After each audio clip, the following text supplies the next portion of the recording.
Bueno, Bien. pues buenos días. Soy Patricia García, psicóloga de la Asociación de Andalucía. Hoy vamos a hacer una entrevista a la doctora Carmen Paradas, que como sabéis es la neuróloga del Hospital Virgen del Rocío, Centro de Referencia Andaluz para la ELA, y una persona pues, muy implicada desde los inicios en Valme para que fuera posible las unidades multidisciplinares, ¿no? También ha colaborado en estudios de investigación y en ensayos clínicos, y hoy básicamente es para solventar dudas bueno, que nos pueden parecer muy básicas, pero que en el día a día, cuando se nos diagnostica en ELA, nos la planteamos. La entrevista la voy a hacer con Miguel Roldán, que lo conocéis, es el promotor del proyecto Saca la Lengua, se dedica a la recaudación de fondos de una forma, bueno, salvaje, ha recaudado muchísimo, donado a investigación y donado también al día a día de los pacientes de ELA. Carmen, la primera pregunta es, ¿la ELA es una sola enfermedad? Bueno, a ver, esto es un poco, la respuesta no es un sí o un no, yo creo, desde mi punto de vista. En realidad, cuando tú dices ELA, te estás refiriendo a un conjunto de signos y síntomas que corresponden a una entidad que sí que podemos decir que es una enfermedad. Lo único que ocurre es que debido a la cantidad de vías patogénicas que están implicadas en el desarrollo de esta enfermedad de la ELA, las manifestaciones son muy diferentes y las maneras de manifestarse, los cuadros clínicos también son muy diferentes, de manera que no se parece en nada un paciente que tenga un inicio vulvar, el cual pues, puede llegar a su médico de cabecera quejándose de que tiene problemas para articular las palabras, con lo cual el paciente probablemente lo vayan a derivar a una consulta de otorrino, por ejemplo, con un paciente que tiene un pie caído, un paciente con un pie caído que si se le hace una resonancia se ve que tiene un poco de una hernia e incluso puede tener un periplo antes de tener un diagnóstico por traumatólogo, neurocirujano. Fíjate que dos perfiles de pacientes más distintos. Entonces, desde el punto de vista fisiopatogénico, cuando se hacen estudios anatomopatológicos, estudios de investigación, sí que se ve que todas las vías que están alteradas son las mismas. ¿Por qué las manifestaciones clínicas en unos pacientes son mucho más en el espectro motor, por ejemplo, o en el espectro del deterioro cognitivo? Pues no se sabe. No se sabe. Entonces, desde el punto de vista de las manifestaciones de la enfermedad, sí que podríamos hablar de que efectivamente y de forma evidente son diferentes síndromes, diferentes cuadros sindrómicos, aunque la enfermedad de base es la misma. Muy bien. Bueno, doctora, muchísimas gracias por atendernos. A vosotros. Bueno, para mí es un honor pues preguntarte como si fuese una consulta, pero de una forma mucho más relajada y distendida. En 155 años de diagnóstico de enfermedad, no hemos entendido, o sea, no hemos encontrado un medicamento 100% efectivo, pero sí es verdad que hemos encontrado otros medicamentos que pueden ser derivados de otras enfermedades. ¿Qué significa que un medicamento es huérfano? A ver, lo que llamamos medicamentos huérfanos son medicamentos que van dirigidos a tratar enfermedades que son muy infrecuentes, que son denominadas enfermedades raras. Y lo que ocurre es que pues, los fabricantes, la industria farmacéutica, no están dispuestos a comercializarlos bajo las mismas condiciones que se comercializan otros fármacos, es decir, en las mismas condiciones de mercado habituales. ¿Por qué? Pues porque la industria farmacéutica ella no espera que recupere la inversión, la gran inversión que requiere la investigación de un fármaco, porque se va a emplear en muy pocos pacientes, porque son enfermedades raras. Entonces, muchas veces estas moléculas se desarrollan, bueno, yo que sé, de 10 moléculas que se desarrollan, una puede ser que llegue a un ensayo en fase 1. Ahí hay una inversión de dinero bestial. Las empresas lo hacen, indican algunas moléculas que pueden ser efectivas, pero luego cuando hacen el estudio de mercado, la empresa farmacéutica decide no seguir porque ese estudio de mercado le dice que va a ser negativo. Entonces, por eso sería tan importante que desde el punto de vista de la salud pública, porque en realidad estas enfermedades, aunque sean raras, son enfermedades muy importantes y afectan a la salud pública. Entonces, quizás los programas de salud pública deberían estar un poco más implicados en el desarrollo de estos fármacos que van dirigidos a tratar enfermedades raras. Muchas veces, estos fármacos que se denominan medicamentos huérfanos ya se están utilizando para enfermedades que son mucho más frecuentes. Lo que ocurre es que aunque haya indicios de que pueden servir para enfermedades raras, como no son económicamente rentables, no se ensayan para esas enfermedades raras y sí que están aprobados para otras enfermedades que son más frecuentes y que sí son rentables. Ese es un poco el concepto de medicamento huérfano. Vale. Muchas gracias. Continúo yo, ¿no, Patricia? Sí. Doctora, ¿tenemos algunos avances a nivel farmacológico en el tratamiento de estos síntomas que son tan visibles para un enfermo de edad? Podemos hablar un poco de ese tema, si existe avance actualmente para ese órgano diana. Claro, en espera de que aparezcan medicamentos que, si bien no sean curativos, por lo menos, al menos ralenticen la progresión de la enfermedad, el tratamiento sintomático es básico. El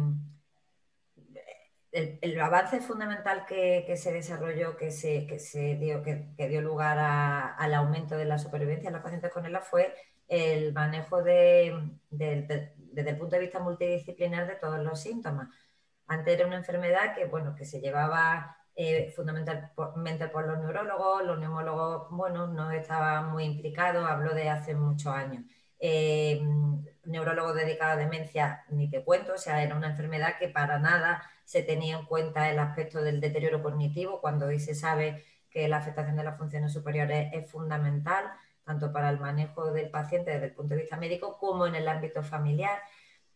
Bueno, pues eso ahora, desde hace años, es una evidencia. Los equipos multidisciplinares han hecho que la supervivencia se alargue de forma significativa y es, desde el punto de vista científico y comprobado con un método científico, con una metodología de ensayo clínico, lo que de verdad ha demostrado que aumenta la supervivencia de los pacientes. Una vez que el paciente ya está recibiendo este tipo de atención multidisciplinar que se exige a cualquier paciente en un sistema sanitario del siglo XXI, o sea, no es de recibo que un paciente con una ELA no tenga acceso a un tipo de, al menos de atención multidisciplinar. No te digo de una unidad como estamos pensando todo en una unidad, de un sitio único, pero al menos por un equipo multidisciplinar con especialistas que entienden del tema y que están implicados y saben de la ELA. Una vez que conseguimos eso, el alivio de los síntomas que aparecen, que son tan diversos como los que hemos hablado en la primera pregunta, desde síntomas vulvares a síntomas motores a síntomas de deterioro cognitivo. El control de esos síntomas es fundamental. Un problema que se plantea no es un problema muy generalizado, pero cuando se plantea no supone un hándicap importante para el manejo de pacientes con ELA, es la espasticidad. La espasticidad suele estar presente en todos los pacientes en cierta fase de la enfermedad, pero es que hay pacientes, sobre todo en la esclerosis lateral primaria o pacientes donde predomina la afectación frontal, donde la espasticidad es un tema muy complejo y que provoca mucho desconfort e incluso mucho dolor en los pacientes. Entonces, desde ese punto de vista, por ejemplo, se están utilizando compuestos derivados del cannabis, los cannabinoides, para intentar paliar, en cierto modo, esos síntomas. Y bueno, salió hace un par de años un ensayo clínico en fase 2 donde se demostraba que esos compuestos podían aliviar la espasticidad en los pacientes. Estos compuestos se utilizan desde hace mucho tiempo en otras enfermedades como la esclerosis múltiple porque provoca mucha espasticidad con más o menos buenos resultados. Nosotros tenemos armas como el baclofeno o el Sirval, otro tipo de fármacos que pueden mejorar la espasticidad, pero a veces se nos quedan cortos, sobre todo desde el punto de vista oral. Bueno, pues este tipo de compuestos derivados del cannabis sí que han demostrado unos indicios de que pueden ser efectivos. No están en ficha técnica porque no han pasado en fase 3. La indicación no está en ficha técnica, pero se solicita como uso compasivo a la farmacia. Una alternativa son las bombas de baclofeno. Las bombas de baclofeno se colocan a nivel de la columna, a nivel espinal, y entonces mediante un catéter se permite la infusión del fármaco directamente en la columna, a nivel de las raíces nerviosas, para que haya más relajación muscular. Es todo un procedimiento más complejo y sobre todo es muy caro, es un procedimiento muy caro, de manera que merece la pena tener un arsenal terapéutico previo que facilite la mejoría de estos síntomas al paciente. Otro fármaco que ha salido, no, este fármaco ya es bien conocido, pero bueno, bien conocido sobre todo en las unidades de ELA, pero es la combinación de quinidina y dextrometorfano, que el nombre comercial es Nuedexta, pero por ejemplo en unidades como la nuestra del Virgen del Rocío se le da a los pacientes como medicación hospitalaria porque se hace una fórmula magistral en farmacia, que es la misma composición que la de la compañía farmacéutica, y está indicado para mejorar la labilidad emocional, estos cambios en la conducta, en el humor que tienen muchas veces los pacientes con ELA, que ríen o lloran de manera compulsiva ante estímulos muy nimios, muy insignificantes, pero no pueden dejar de manifestar emociones ante eso, ante estímulos que a lo mejor en otras condiciones no los manifestarían. Bueno, pues para eso, para controlar eso, que a veces, algunas veces incluso los pacientes nos dicen que para la vida diaria en casa les resultan muy molestos. Incluso, por ejemplo, a la hora de comer, de sentarse en la familia con los hijos pequeños, hay tonterías, detalles que el paciente no para de reír o le hacen llorar y le molesta mucho en su día a día. Parece un síntoma que no es importante, pero sí que muchas veces lo es, interrumpe tu socialización. Bueno, pues parece que este fármaco lo controla. Y también se han hecho ensayos clínicos con ese fármaco, con esa combinación, para ver si mejora un poco la disartria. Y parece que también incide en mejorar la disartria cuando la disartria es leve, no cuando en fases muy avanzadas de la enfermedad. Y luego en el tema del deterioro cognitivo, es muy importante el control de los síntomas a nivel central. Y aquí el paciente puede manifestar síntomas muy diferentes. Por un lado puede estar irritable o tener una compulsión, tener actitudes compulsivas, o el estar desinhibido. Un paciente que te dicen, es que mi marido antes o mi mujer era una persona muy prudente, y ahora pues lo vemos que responde de una manera muy compulsiva y de una manera que no parece que no piensa la respuesta. Esos son síntomas que también incapacitan un poco la vida social. Bueno, pues para eso hay un grupo de fármacos que van mucho mejor.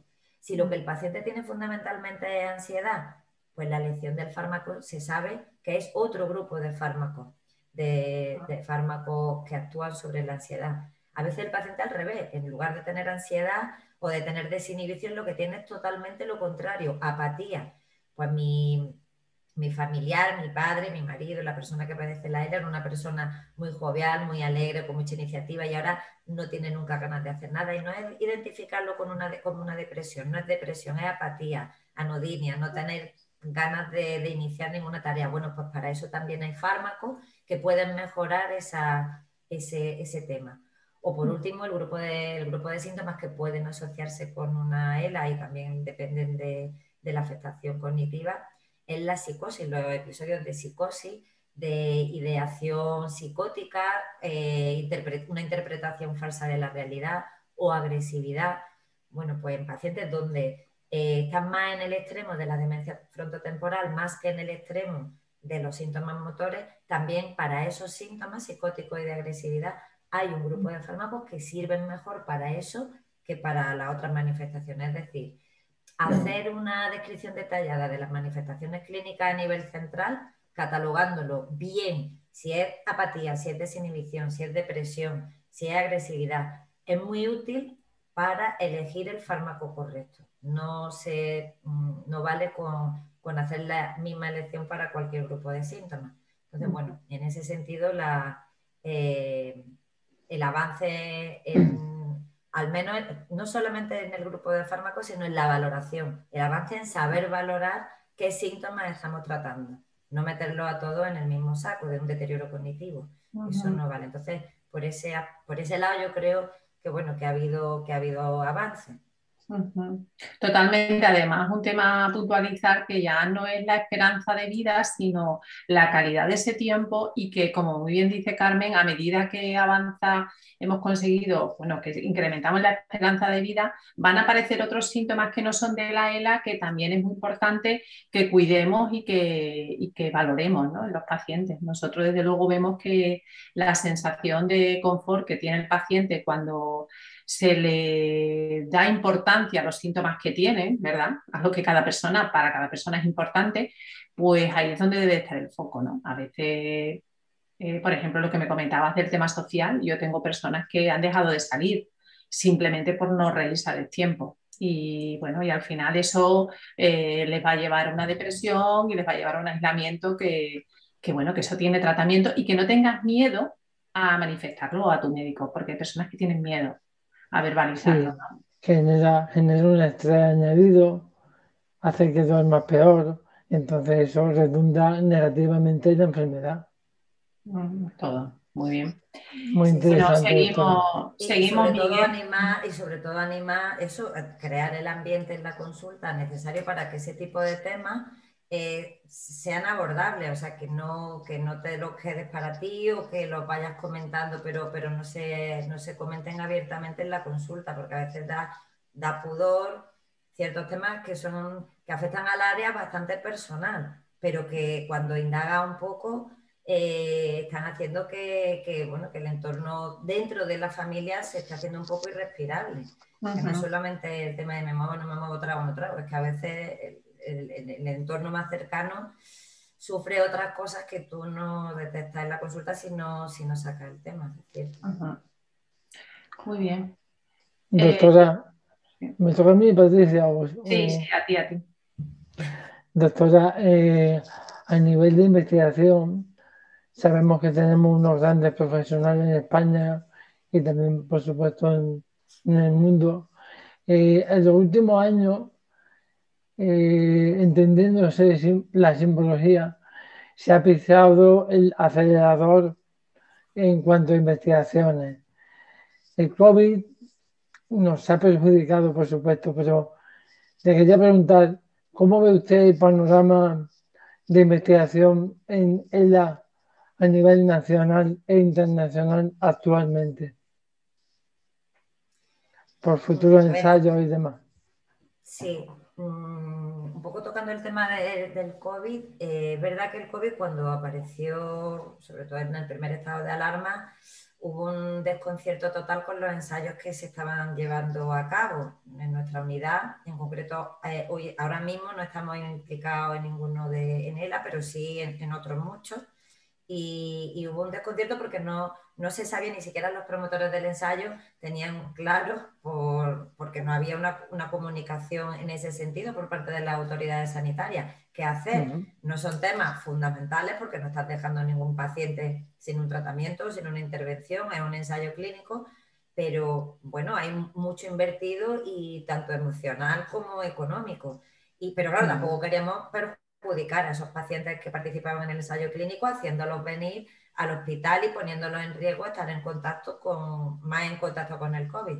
Bueno, el desconcierto fue más, ya te digo, durante la primera ola. Después se empezaron a poner en marcha métodos un poco alternativos, por ejemplo, hacer las visitas de seguimiento telefónicas, a habilitar espacios un poco más independientes de la hospitalización para aportar la medicación a los pacientes, que mi sensación es que ahora mismo el COVID no está siendo un gran escollo para seguir con los ensayos clínicos, sobre todo porque se sabe ya las medidas de protección, ya no se tiene tanto miedo a la hora de ir al hospital porque se sabe lo que te protege, lo que no te protege, lo que tienes que hacer y lo que no. Y un poco nos hemos relajado y los ensayos, nosotros ahora ya hemos retomado los ensayos de una manera más o menos normal, incluso estamos teniendo visitas para empezar nuevos ensayos. En cuanto a los ensayos en ELA en concreto, Ahora mismo un poco lo que me preguntabas del panorama en España se están participando en diferentes ensayos, no muchísimos, pero sí que hay centros que participan. Por ejemplo, el Ravulizumab, que es un fármaco que se está desarrollando el ensayo clínico en fase 3 y que participan bastantes centros a nivel nacional. Uno de ellos es Córdoba. Lo único que estos No, ensayos suelen ser de reclutamiento competitivo, que se llama. no, doctora, permítame que le corrija. No, sí, Ah, que Córdoba ahora mismo no va a reclutar pacientes, es lo que me va a decir, ¿no? Sí, sí, que se ha eso quedado es. fuera, Sí, entonces. sí, entonces lo que te iba a decir, que estos ensayos son de reclutamiento competitivo. Eso significa que el promotor dice, bueno, España va a participar con, me lo invento, 5 centros y nosotros queremos que en España se recluten 20 pacientes. El reclutamiento es competitivo, eso significa que si hay un centro que recluta 20, el resto ya no va a reclutar a ninguno. Si a Ya, los 20 llegamos con 5 centros o con 4, el centro que no ha reclutado por los motivos que sea, porque no tiene pacientes que cumplan los criterios, porque aunque cumplan los criterios el paciente ha decidido que no participa, lo que sea, entonces ese centro no es que no participe, pero no ha reclutado pacientes porque es un reclutamiento competitivo, no está abierto a infinitos pacientes. No sé si me explico. Ujú. ujú. Y en Creo perspectiva que del próximo ensayo, bueno, sé que no tienes una bola de cristal, pero porque luego un ensayo parece que va a salir y luego sabemos la de tiempo que se queda como en stand-by o, bueno, o que no tenemos información. En España, ¿qué perspectiva hay, Carmen, de los próximos? No vale, sé mira, si le tú dará bone ahora, oral el o qué? el Edarabone oral parecía que, El ¿no? Edarabone se supone que termina el análisis de los resultados en junio de este año. Y entonces, bueno, ya sabéis que el Edarabone está autorizado en Japón y por la FDA americana, pero que la EMA, la Agencia Europea del Medicamento, no, con los resultados que había publicado, no consideró que hubiera una evidencia suficiente como para indicar el tratamiento. Entonces, lo que recomendó fue realizar un fase 3. El fase 3 se está haciendo y en junio está previsto que hagan alguna comunicación sobre el resultado. Y la verdad que estamos todos bastante expectantes de a ver qué pasa. Si eso es así, ya sabéis que el procedimiento es que si el fase 3 es positivo y la Agencia Europea del Medicamento considera que ese fármaco se va a comercializar, en espera de que se comercialice, se puede pedir su uso compasivo. Eso es con cualquier fármaco. Cuando salió el Riluzole, nosotros empezamos a pedir como uso compasivo el Riluzole para un montón de pacientes, porque Ujú, estaba en vías de comercialización. Lo que no se puede hacer es pedir el uso, o sea, no te lo van a admitir el uso compasivo si la EMA no ha dicho, no ha dado el ok, no ha dicho que sí, que ujú. se va a empezar el proceso de comercialización. Entonces sí se puede pedir el uso compasivo. Y con el Edarabón estamos esperando a ver qué pasa, porque los resultados que había positivos eran de un análisis a posteriori, de un ensayo que se hizo, que salió negativo, pero que después, modificando un poco los números, haciendo un análisis diferente, cogiendo solo un grupo de pacientes, ahí parecía que sí había un efecto. Y por eso se empezó a dar en Japón y la FDA lo aprobó. Y luego, a ver, aquí en España aparte del Ravulizumab, bueno, es lo que hemos hablado, que hay muchos centros que están participando, pero bueno, que algunos no han entrado porque ya se ha cubierto el reclutamiento, hay un ensayo, pero que es un fase 1. Un fase 1 que tiene una financiación mixta, privada y pública, que es con un suplemento dietético que se llama Dutasteride, que se está planteando realizar con un centro promotor en Valencia, pero que todavía no está reclutando. Es un fase 1, es un fase 1 muy inicial. Y luego, desde el Carlos III, se ha financiado un ensayo que es un fase 1-2 para ver efectividad y dosis de una infusión de células madre mesenquimales, pero intramusculares. Ujú. Eso, bueno, es un fase 1-2 que está activo, pero todavía no se está reclutando tampoco pacientes.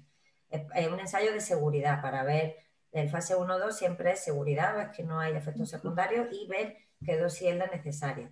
Y luego también estamos muy ilusionados con el tema del tofersen. El tofersen, como sabéis, es una terapia génica, un oligonucleótido que ya se ha terminado el fase 3 y se está preparando toda la documentación para comercializarlo y para realizar su uso en pacientes con mutaciones en el gen SOD1. Y los resultados, la verdad, que del ensayo 3 han sido bastante buenos y es un fármaco bastante prometedor, pero solo para pacientes que tienen mutaciones en SOD1. Pero bueno, Bueno, me parece, sobre todo las eras genéticas, que tienen un sufrimiento tremendo, vamos, por ser ellos portadores, ¿no? Pues una preguntita más sobre los ensayos, es por qué es tan difícil o tan confuso muchas veces la manera de entrar en un ensayo clínico. O sea, la primera duda, Carmen, las personas creen que es el neurólogo el que les deriva al ensayo clínico y hace las gestiones. ¿Eso es así? el neurólogo, me refiero, el neurólogo del centro donde Sí. se está haciendo el El ensayo. neurólogo, su neurólogo de su unidad de referencia, muchas personas consideran, bueno, la neuróloga ya me gestionará participar en un ensayo clínico. Entonces, ¿por qué? Primero aclarar que es muy difícil que un neurólogo pueda estar al orden del día de todos los ensayos, de todas las patologías que veis. Muchas veces, aunque intentéis, imagino que no es sencillo, ¿no? Y habrá patologías más raras que la ELA, en donde, digamos, es casi imposible. ¿Y por qué no sois vosotros? Es decir, eso no lo comprende la gente. Vale. A ver, un ensayo clínico no entra dentro de lo que es la actividad asistencial. No tiene nada que ver. Al principio, muy al principio de cuando empezaron a salir ensayos, era muy normal que te encontrara pacientes que ponían reclamaciones en dirección médica, que no paraban de pelear para que el hospital les pagara o les cubriera los gastos de ir a tal ciudad porque había un ensayo clínico. Normalmente era en el Carlos III, en Madrid, en el Instituto Carlos III, que era donde empezaron la participación en ensayos clínicos, que tú te acordarás, Patricia. Sí, todo lo que hubo.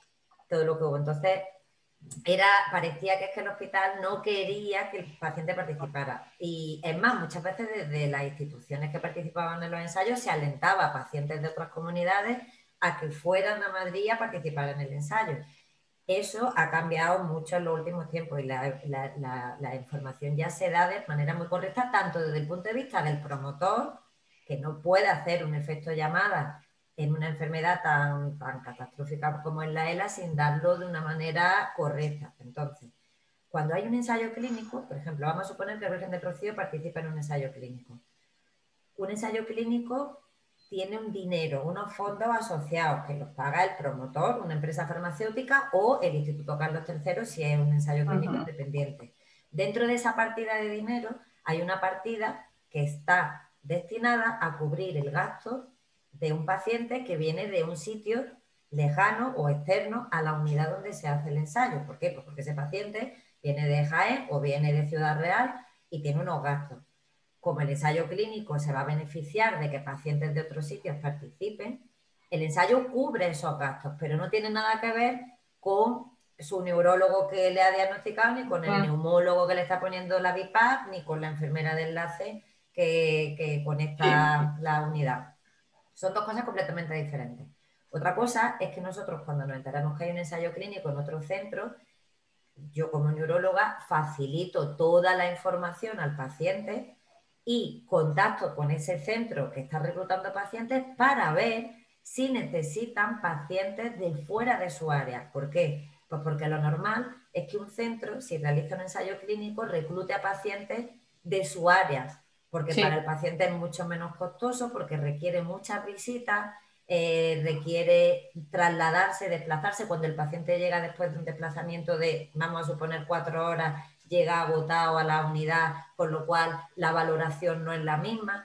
Entonces, muchas veces incluso el promotor te exige que el paciente esté en el área del centro para que todos esos elementos no interfieran en la evaluación del ensayo. No sé si me estoy explicando. Sí, lo comprendo. Entonces, Muchas veces, por ejemplo, a Córdoba nosotros llamamos primero, porque nos lo decían muchos pacientes que querían ir, bueno, Córdoba no está lejos, está cerca, tenemos el AVE, no era tampoco demasiado fatigoso, pero lo primero es ver si ese centro estaba abriendo la puerta a pacientes de fuera de su centro. Muchas veces llamamos y nos dicen, no, con los pacientes que tenemos en la unidad ya hemos cubierto el reclutamiento, no hace falta pacientes de fuera. Entonces, no, el mismo investigador decide que no se va a meter en el lío de coger a pacientes de otros sitios que requieren mucha infraestructura, más gasto y que el paciente además va a llegar cansado y bueno, depende de... Vale, pero que es una acción voluntaria, es decir, el paciente debe de ponerse en contacto una vez que sí se dice, sí, admiten, por ejemplo, pacientes de fuera de su zona, pues ahora el paciente es el que debe de hacer la labor de intentar entrar, ¿verdad?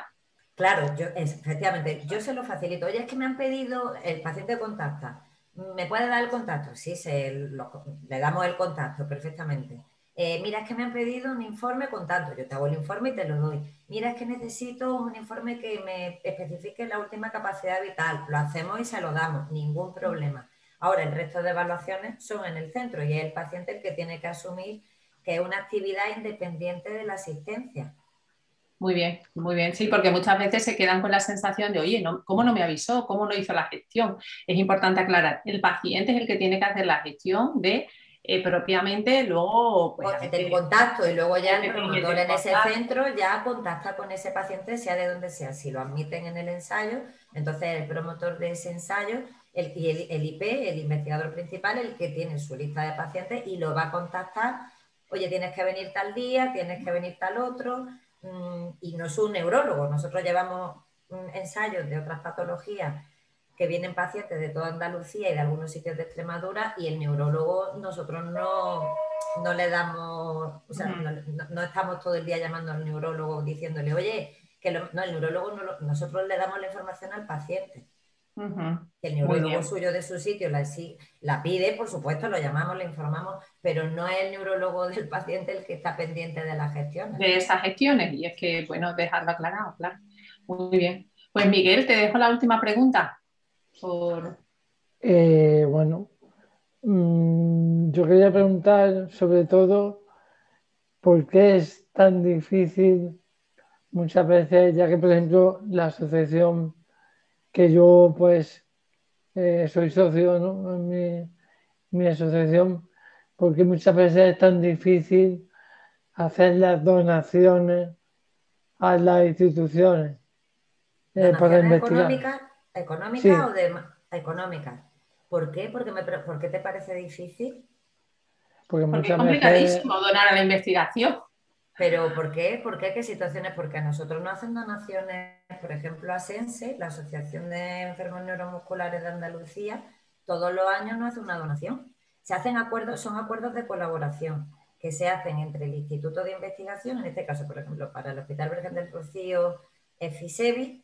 Entonces, sí que se tiene que hacer, firmar un acuerdo de colaboración entre las partes, en el que cada parte pues, pone sus términos. Pues se va a donar tanto para qué proyecto, para qué objetivo, para cuál grupo y a qué se responsabiliza el grupo receptor en dar información, lo que sea. Se llaman acuerdos de colaboración entre una institución pública, que es FISEBI, y una institución privada, que es cualquier asociación. Entonces, bueno, son cantidades muy modestas, pero nosotros la verdad es que todo lo que una asociación de pacientes diga, nosotros y cualquier grupo de investigación que quiere donar, o sea, nos parece lo más valioso, más que cualquier FIS, porque sabemos el trabajo que os cuesta. Y en realidad nosotros, mi experiencia no ha sido, en ese sentido, no es complicada. Por eso te he preguntado qué experiencia has tenido tú. Bueno, a veces sí, Patricia, tú si quieres hablar algo. Bueno, a veces es complicado porque quieres donar a una institución y bueno, por no dar nombres específicos, pero a veces dicen, bueno, no es que sea específico para la investigación en ELA, usted está donando investigación y luego se hará la gestión. Entonces, claro, muchas veces la gente, como muy bien dices, Carmen, con mucho sufrimiento y mucho esfuerzo recaudan fondos y dice, bueno, oye, investigación en general, no, a mí me interesa que sea para ELA específicamente. Y cuando son instituciones grandes, pues a veces, bueno, a veces es complicado. llegar a... Y además pasa una cosa que también es interesante. Nosotros a veces tenemos personas a nivel individual, no como asociación, que quieren donar 10.000 euros. Pero a nivel individual, una persona, muy bien, como has dicho tú, tienen que tener acuerdos de colaboración, Marco, que claro, que es lo primero que yo le digo, aunque usted quiera donar 5.000 euros y usted se llama Pepe Gómez, no va a ir a FISEB y dice, dejo aquí 5.000 euros que me voy. No, pero seguro que hay un medio de vehiculizarlo. Otra cosa es que el donante quiera que haya unas condiciones muy concretas y que sea a título completamente personal. A lo mejor entonces no, porque los acuerdos de colaboración se hacen entre entidades. Muy bien. Entonces no sé si a través de una asociación o a través... Pero ya te digo que no es que te lo estoy hablando desde el punto de vista teórico, es que lo hacemos. O sea, desde hace por lo menos 3 o 4 años nosotros lo estamos haciendo, y la asociación en concreto que te digo nos pregunta a nosotros, bueno, pues qué proyecto llevamos en marcha, cuál nos puede venir mejor, y bueno, se habla, se decide, y ya te digo, son cantidades modestas, con esa cantidad no podemos desarrollar un proyecto completo, pero sí que lo invertimos. Ya te digo que el dinero está súper invertido porque es muy escaso los fondos que tenemos en avanzar, y cuando, por ejemplo, se hace una publicación, pues en los agradecimientos que se hacen en esa publicación al final, pues va incluida la asociación. Bueno, quizás lo que queda claro es que a nivel individual es muy difícil donar, que por eso quizás era que hay que hacerlo siempre bajo el paraguas de una asociación, que haga una entidad, que tenga una transparencia en los fondos y tal. Y de esa manera nosotros como el Andalucía, cuando alguien nos ha pedido este favor, entre comillas, fue mucho con el proyecto Mind, recuerdo que recaudó mucho. Y bueno, y la gente decía, quiero que sea el proyecto Mind, ¿no? Y entonces... Pues bueno, claro, es que el proyecto Mind, tú mandas ADN, pero tienes que mandar ADN y dinero, que no es, ¿sabes? Sí, Que, por ejemplo, Fundela, pues, bueno, tú lo sabes, estuvo detrás del envío de decenas de ADN, pero porque tenía el soporte económico. El proyecto Mind requiere que mande ADN y que mande dinero. Entonces, bueno, tampoco era tan fácil para cualquier centro, o sea, como centro asistencial, tampoco era fácil mandar, tú recopilabas el ADN, pero luego tenías que buscar un soporte económico para decirle quiero participar, pero es que tienes tú que mandar también el fondo. Sí, que... De todas formas, nosotros que colaboramos 100% con la Fundación Luzón, nosotros donamos a lo mejor, pues como el año pasado, unos 70.000 euros a Luzón, que hombre, tampoco está mal, pero lo hacemos un poco así, sin saber realmente ese ensayo a qué ensayo va, a qué estudio va. Pero Miguel, es que eso lo podéis hacer, tú tienes una asociación, ¿no? Sí. Es que la donación la puedes hacer tu asociación al centro que tú quieras, y estarán encantados, vamos, te recibirán con los brazos abiertos al proyecto que tú quieras. Claro, pero ahí entra también, pues eso, el no tener un comité médico que te pueda asesorar y te pueda decir, Miguel, debería hacer esto más enfocado a nutrición o más enfocado a evitar síntomas o a... Hombre, todo el dinero que tú donas a través de la Fundación Luzón, ya te aseguro yo que está súper bien invertido, súper bien. Vamos, por eso estamos no me cabe la menor duda de que la gestión es exquisita. Ahora, que por ejemplo nosotros recibimos fondos de nosotros cualquiera, de una asociación más pequeña, y no he peculizado a través de la Asociación Madre Nacional de Enfermedades. O sea, que es posible, se puede hacer. Otra cosa es que de verdad tú digas, pero yo quiero tener la certeza de que esto se invierta de una manera adecuada. Bueno, pues como no tengo la información, prefiero hacerlo a través de una fundación que sí que tiene ese asesoramiento, y yo me aseguro de que se va a invertir de manera súper correcta. Pues me parece y sobre todo yo creo que Miguel dice como a qué ensayo afina más, es decir, cuál es el más interesante. Y también que esté, obviamente, pues más cercano a Andalucía, porque obviamente yo he estado en un solo ensayo y fui a Barcelona, que por cierto me pagué todos mis gastos y a mí nadie me ha pagado nada. Pero también me apetecería que ya que somos la comunidad con más enfermos de ella, pues tengamos un ensayo en Sevilla, en Málaga, en Córdoba, y no tengamos que Claro, ir a Madrid o a Barcelona. eso sería en caso, Miguel, de que participáramos o solicitáramos un ensayo clínico independiente, que para eso sí que hacen falta fondos, vendría genial en caso de que en algún momento se desarrollara un ensayo clínico independiente como fue el de las células madre mesenquimales en su día, en 2011, que tenía, yo no participaba, pero bueno, pues se tenía unos fondos muy escasos porque el Carlos III da fondos, pero ya te digo, por ahí tenía ahí una pregunta también de cuánto dinero hace falta para empezar un ensayo clínico. Para empezar un ensayo clínico, o sea, hace falta muchísimo dinero, muchísimo. Para empezarlo quizá no tanto, o sea, para empezar Pero para quizá no continuarlo, tanto, claro. pero, o sea, piensa en millones cuando se habla de un fase 3.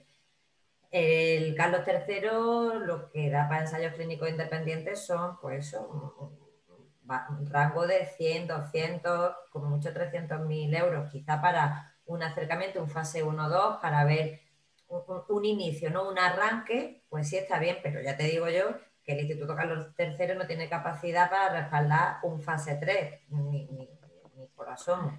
Si Por eso no están los hay, medicamentos huérfanos.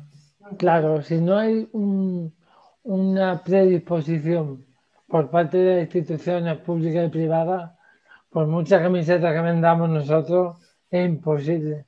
Mm. Es Y imposible. que tienen que ser, digamos, conseguir capital, luego que la ELA sea una prioridad y que, bueno, se tienen que unir Muchos factores. muchos factores, ¿no? Para que se dé, pero Sí, bueno, sí, pero es verdad que si de repente hay una idea que surge del laboratorio, surge probando con modelos animales y parece que puede ser prometedora, es verdad que los ensayos clínicos independientes dan para dar ese primer paso.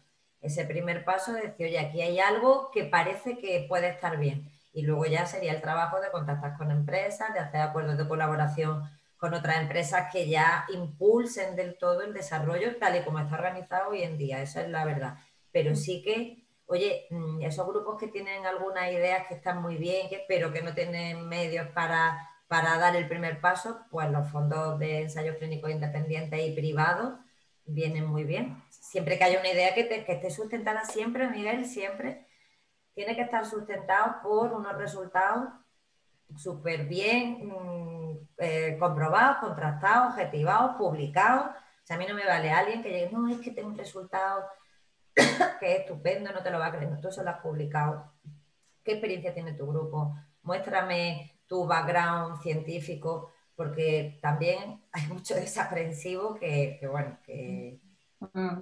Sí, la investigación tiene que tener mayor transparencia y yo creo que mayor seriedad, como se publican las cosas, porque es una enfermedad que la sensibilidad de los pacientes, bueno, y además no sé por qué siempre usan el verano, ¿no? Pero el verano salen unas noticias muy sensacionalistas que la asociación, una de las cosas que hace continuamente es decir, bueno, confía en que el neurólogo si te dice que esto no es lo que relucen, esto no es oro, pues créetelo, porque realmente tiene muchísimo más conocimientos que nosotros, ¿no? Para hacer esa valoración. Sí, sí. Bueno, pues Carmen, muchísimas gracias por solventarnos dudas. Tendríamos muchísimas más, pero bueno, yo creo que también vamos a hacer estas microentrevistas. Miguel tiene muchas más, estas Un montón. microentrevistas y otro día vamos a tratar genética, vamos a ir abordando, bueno, pues en investigación en genética y en tratamiento también, ¿no? Como has comentado este fármaco.